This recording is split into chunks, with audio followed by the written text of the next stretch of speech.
શું આને સવારી કહેવી કે પછી મોતના મુખમાં જવાની તૈયારી? વડોદરાના ખોડિયારનગર રોડ પરથી એક એવો વિડીયો સામે આવ્યો છે જેને જોઈને તમારા હોશ ઉડી જશે। એક જેસીબી પર એક બે નહીં પરંતુ પૂરા 15 લોકો સવાર।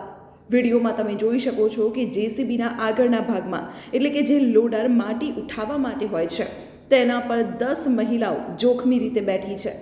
એટલું જ નહીં, જેસીબીની નાનકડી કેબિનમાં જ્યાં માંડ એક ડ્રાઈવર રહી શકે ત્યાં 5 લોકો ખીચોખીચ ભરેલા છે।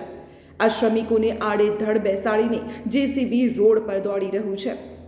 જરા વિચારો, જો ડ્રાઈવરે અચાનક બ્રેક મારી હોત કે લોડરનો હાઇડ્રોલિક સહેજ પણ નીચે નમ્યો હોત તો આ 10 મહિલાઓનું શું થાત?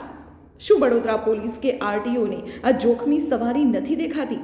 કામદારોની સુરક્ષાની જવાબદારી કોની છે? શું કોન્ટ્રાક્ટર કે જેસીબી માલિકને આ લોકોના જીવની કોઈ કિંમત જ નથી? રસ્તા પર અન્ય વાહન ચાલકો માટે પણ આટલું મોટું મશીન અને તેના પર ઝૂલતા લોકો એક મોટો ખતરો છે। આ બેદરકાર જેસીબી ચાલક અને તેના માલિક સામે શું કાર્યવાહી થવી જોઈએ? શું આવા લોકોના લાયસન્સ રદ ન થવા જોઈએ? તમારો અભિપ્રાય કમેન્ટમાં જણાવો અને સુરક્ષિત રહો।